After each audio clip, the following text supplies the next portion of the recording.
This is great grandson of We Rebuilding We. Let's go. Yo, grandson, I got you, boy. You already know how we meet, me and you do. Just tell me this name of the two joints real quick. This one right here. Whoa.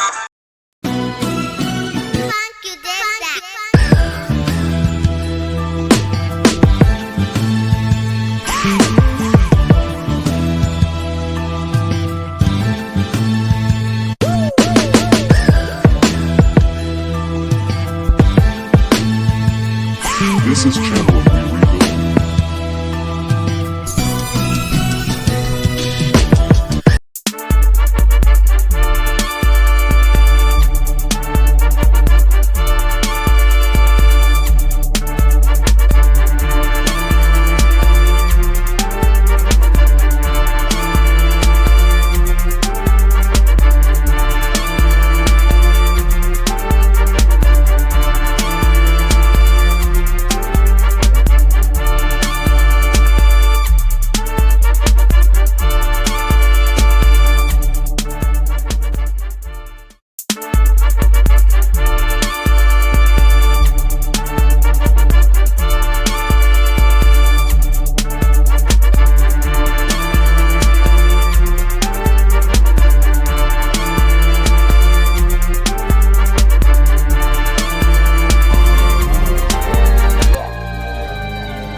Now everybody know that P. Diddy name is Sean John Combs. And Diddy do not own Ciroc, even though a lot of people thought that. But there's a man named John Sebastian who owns Ciroc. And right now Diddy is suing his company called Diego, which is a British company. Diddy is saying that he's not being properly compensated for the Ciroc brand. And Diddy is mad because the Tequila De Leon brand he owns 50% of, he said is not being promoted and marketed correctly because he's black. He said the company has stated that because he's black, it's limited growth for it other than in the black community. And Diddy got a problem with that.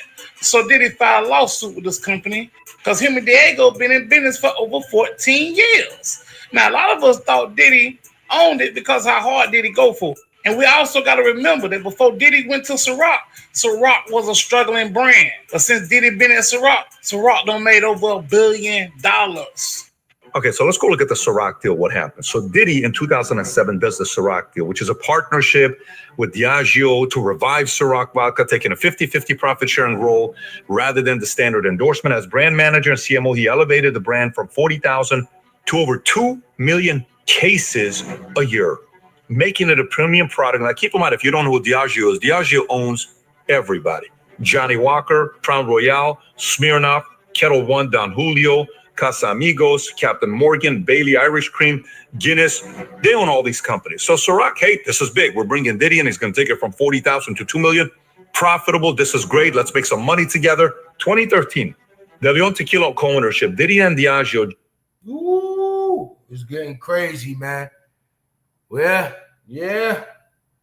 What they gonna say now? What they gonna say now? Let's go.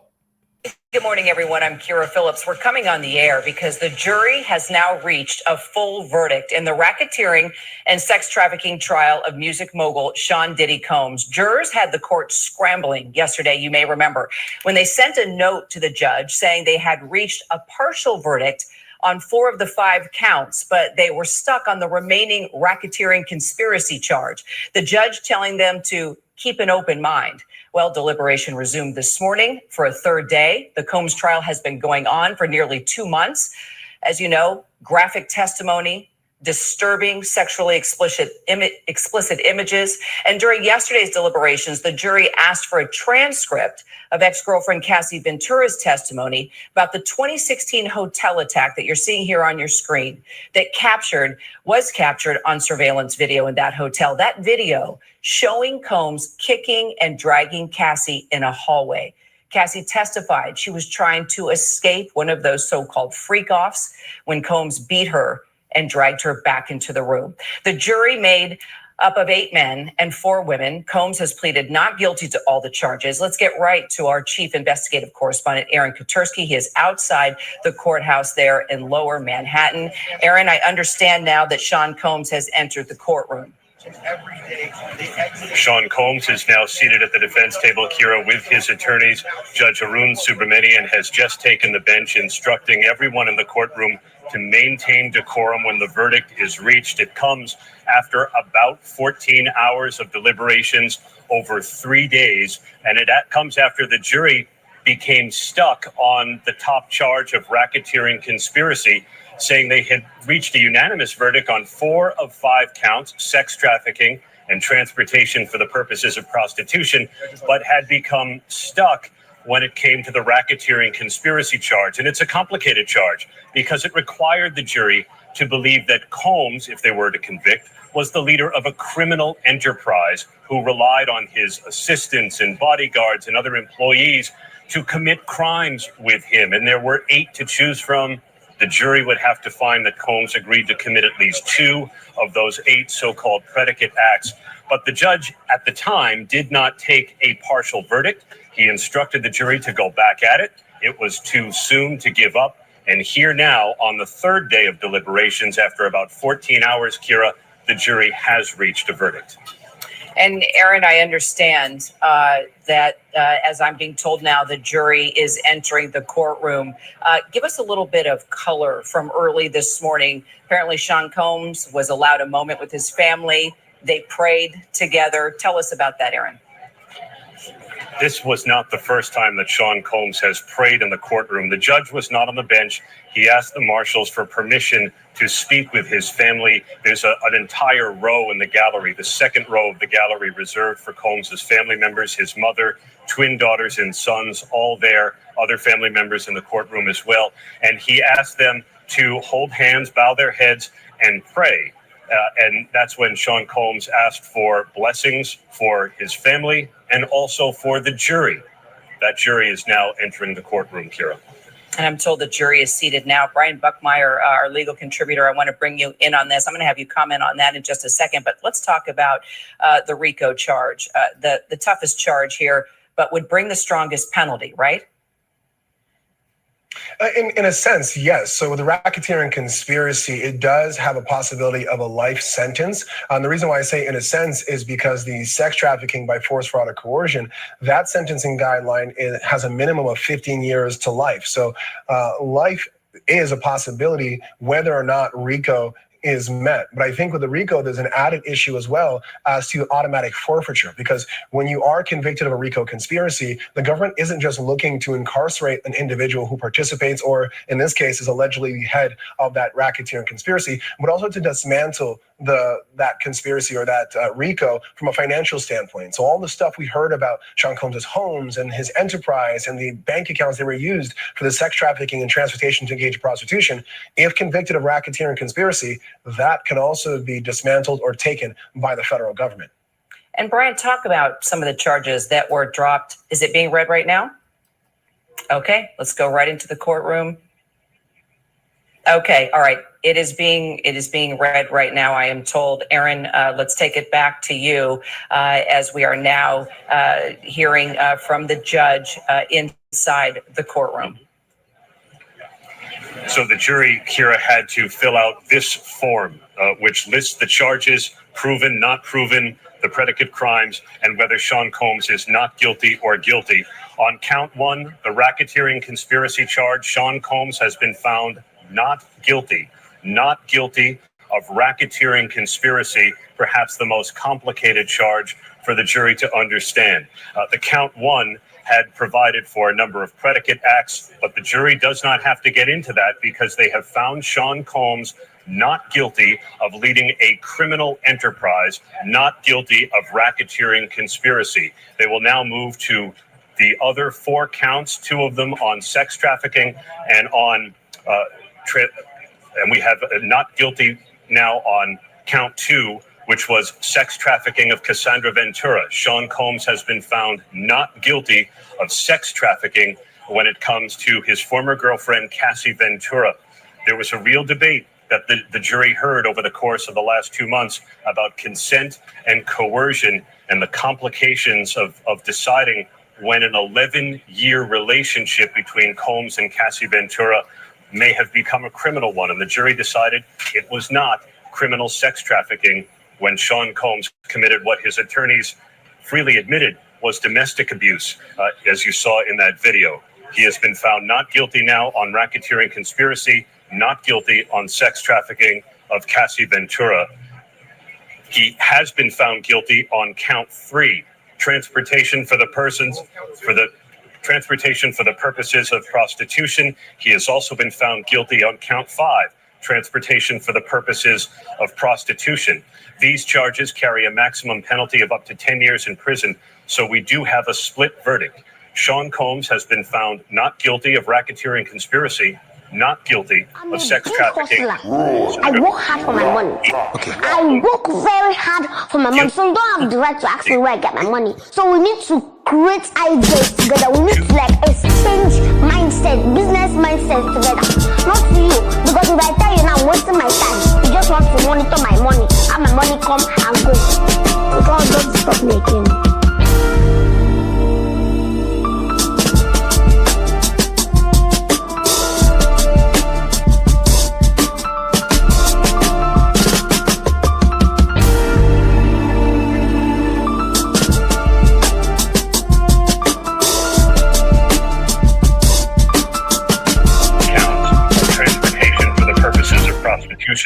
We're waiting for one more count, the sex trafficking of Jane. And just now, the jury has decided that Sean Combs is not guilty of sex trafficking his former girlfriend who testified under the pseudonym Jane. So the jury has now believed that the relationships that Sean Combs had with his former girlfriends, Cassie Ventura and a woman who testified under the pseudonym Jane, were not criminal, did not involve sex trafficking. All Sean Combs has been convicted of here is transportation for the purposes of prostitution. And Kira, those did seem to be the most evident crimes that Sean Combs committed. We heard testimony from the male escorts. The jury heard about the cash that they were paid. And as prosecutors told them, they were not in those hotel rooms for scintillating conversation. Sean Combs guilty of transportation for the purposes of prostitution, not guilty of racketeering conspiracy, not guilty of sex trafficking. Kira? All right, let's put this in perspective now that we know where Sean Combs has been found guilty and non-guilty. Let's put into perspective, Brian, on time he will serve. What are we looking at now with regard to years? Of course, we should point out there will be an appeal. He's got plenty of money to do that, but let's take it from where it stands right now. Kira, I'm still trying to wrap my mind around this. I'm not even sure if I would say there would be an appeal, because for Sean Combs and his defense team, this is a massive win. 3 of the counts that had a life sentence possibility are gone. When it comes to transportation to engage in prostitution, the minimum is nothing. There's a theoretical possibility that he walks out on probation. Now, do I think that's going to happen? No, but the max is 10 years. Even if you were to take both sentences, and he's not going to get 10 years, they're going to look at his criminal history, mitigating circumstances, aggravating circumstances. And I would assume that he gets somewhere in the middle ground, maybe like 3 to 5 years, 3 to 6 years, possible through that sentencing range for each count. Sean Combs going to trial where he was facing life and being able to walk out with something under 10 years, well under 10 years possibly, that is a victory. Will he appeal? Sure, that's his right to do so. But I don't see an appeal here. I think you take this as a win. You serve the few years that you may get, and you be happy that you didn't get life. I'm somewhat shocked as to the trafficking for Cassie. I thought that might have been a stronger case for the government. I didn't think that they had the RICO, and I definitely didn't think they had the Jane trafficking. But this is, I think it only so many words, and I keep saying it. I think this is a positive result for Sean Combs and his team. I'm being told now Combs is hugging his lawyer at this very moment. Clearly, he's seeing it as you are seeing it as well. We should point out, Brian, let's look at bigger picture here. He is a music producer. He created a brand around himself. He was a big part of bringing hip hop into the mainstream. There is an entire entertainment business side to this. How do you see, from your experience, this win, as you are saying, for Sean Combs? How will it impact his business empire? I think, for lack of a better term, there is always going to be a blemish on Sean Combs' career. I think people are going to look at this in two different ways. In one way, they're going to say that Sean Combs probably had a history of getting into trouble with the law and somehow getting out from underneath it. They're going to look at past events through both civil and criminal complaints and say, you know what, he's always had good lawyers or whatever it may be, and he's gotten away with bad charges, especially looking at that Intercontinental video. But I think the other view of this is going to be is that he was tried by a jury of his peers.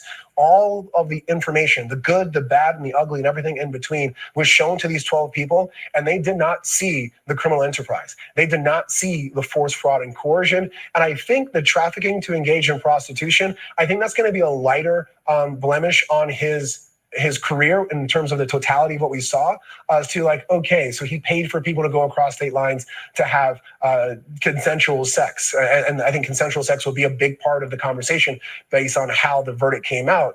And so do I think he takes a big knock in terms of this case? Yes, but we've seen Sean Combs rebrand and come back from a lot of things, and that is a possibility here. But let's put it into the context, Aaron Katursky, of the Me Too movement. I don't think anybody can forget the video, the surveillance video that we saw over and over again in that hotel hallway of Sean Combs. See, that's the thing that I have to stop right there. To keep mentioning that. Okay, I just want to keep this nice and brief, okay? Cassie, aka Janet, should be charged. She should be charged as well for prostitution. We have the proof and everything about what she was doing. You understand what I'm saying? But we're going to proceed.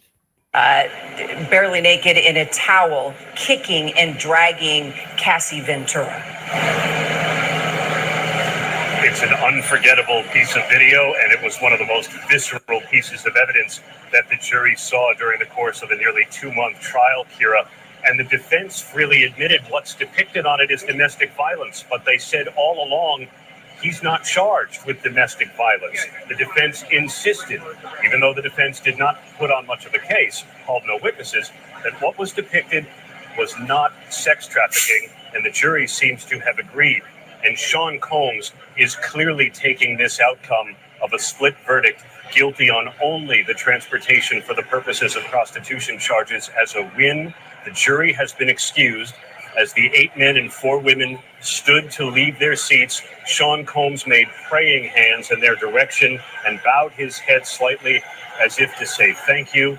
When the outcome was read aloud in court, Combs put his hands in the air and looked to the ceiling, clearly taking this as a win that he was acquitted on the most serious charges he faced, Kira. And now I understand, Aaron, his attorneys are calling for him to actually be released today.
I was not fairly compensated, you know.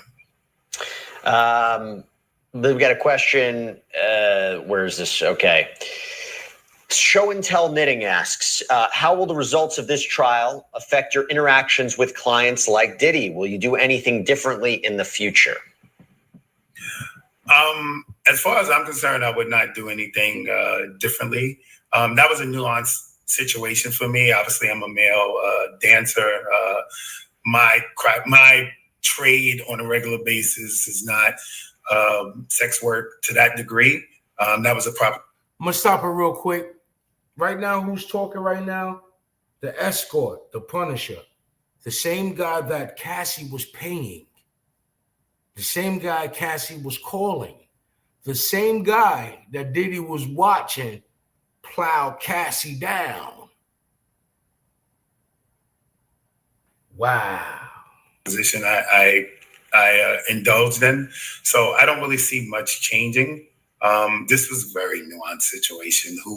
I don't think anybody predicted these scenarios escalating to what it actually became. So I don't have any full regrets of my That's what I'm saying. This whole case, he beat the RICO charges, the most important charges, the charges that if he would have lost everything, ladies and gentlemen. He fought it and won. People don't understand that now. Who will want? I don't care what nobody say. He could be a scumbag. He could be a piece of crap. But I don't wish jail on no black man, on no man, on nobody. All right? What was done in his bedroom was in the court, y'all. What was done in his bedroom was in the court. Things that happened, the charges he was charged with was Jack Johnson Mann Act charges. If you don't know what the Jack Johnson Mann Act charges are, you can go check it out. Do your own research. And then you're going to go back and then look at Diddy's case. You're going to be like, wow. Diddy won, man. Actions, or if I'm being honest, even my decision. It was something I was a part of. Were some of our decisions, and I'm comfortable with the way everything transpired, even the negatives. Chris Bono asks, how has this experience changed you, if at all? Well, it put me in a scenario where I have to do damage control, right? We live in a society where you meet a person, everybody Googles you. Right, so I know for the rest of my life, I'm associated with this crime and or trial, I should say, with this trial and these accusations, and I'm instrumental in it too. So all I'm doing now is I have to have a much conscious effort in how I'm perceived in my interactions with people going forward, because I could start out in a lot of situations in a negative, opposed to what normal people do. At Denny's, we do. Like I told you, the focus was making sure he got the right visuals, the lighting was right, put more baby oil on. Like he was into it from an enjoyment standpoint. So, but you saying he basically never was jealous. Did Cassie ever reach out to you without Puff? Nah, I was strictly business. And honestly, man, I wasn't even trying to play that, get caught up in some type of fantasy. I know one of the other dudes got caught up in some fantasy of they could be together. I knew what it was, man. Right. She with a dude in $30,000 a night suites. Like I move, I can pull it off with chicks, but that's a tough act to follow. You know what I'm saying? So right. I saw it as an opportunity, man, and I was just trying to come through to, come up whatever way I could with that easy money, how I saw it. Yeah, I ain't knocking you, my nigga. How was that pussy, though? I mean, bro, even if it was fire. Bro, was the pussy good for your family? Let's stop with political shit. We was Harlem time, my nigga. You 39th Street on 40th. Was the pussy, how was that pussy, my nigga? From around the way. Bro, gonna be honest with you, man. I couldn't get there, bro. Okay. Like I got a dude pacing back and forth, beating his joint. You know what I'm saying? Yeah. My peripherals, my spider senses is wilding. You know what I'm saying? And especially when I found out it was Puff. When I found out it was Puff, it got all the way worse because if you grew up in Harlem, if you grew up in that era, I can't validate it, but everybody knows there's rumors, right? There's rumors that he could be, you know, interested in dudes. So the whole time I'm semi-paranoid. Like I wrote in my book, bro, for real. I got a hearing problem. Right. And sometimes when he would give her directions, I would hear like something completely different. He'll say, yo, I like the position you in, and I'm like, yo, did he just say I wish I could penetrate him? Like, you know what I'm saying? That's wild.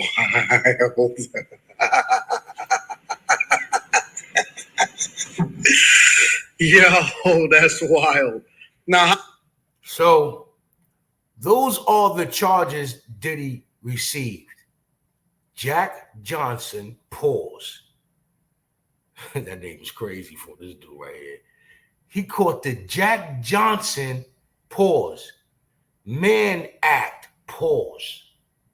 He caught the Jack Johnson, pause, Mann Act, pause. This is great grandson of We Rebuilding We. I just want to say thank y'all for stopping by. If you slid up in the building, man, press that like button. Watch more videos by WRW-TV, Channel 1. Peace.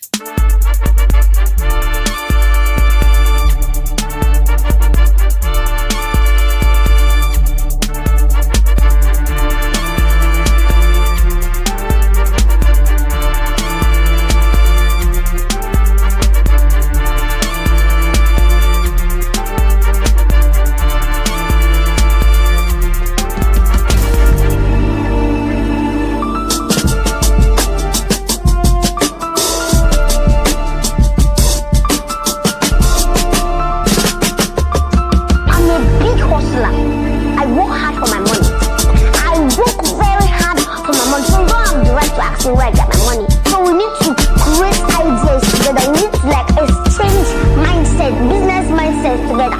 Not to you, because if I tell you now I'm wasting my time, you just want to monitor my money. How my money come and go. So don't stop me again.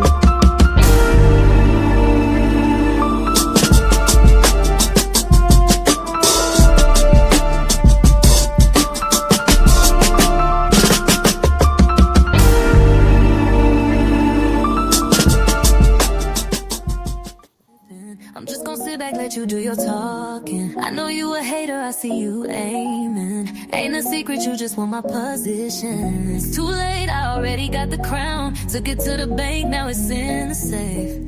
Cause it's real life, baby, not a fantasy. I know that you can't relate, oh. I don't know who told you what, but I do know that you got me fucked up. I just been out here working. Why you looking for another come up? When will you learn your lesson? You can't win if you ain't good with the losses. No, you can't sit at this table. You are not able. They say, ooh, she's such a bad, bad girl. They say, ooh, she's such a bad, bad girl. But I'm a good woman. I'm a good woman. I'm a good woman. I'm a good woman. Still working, don't stop.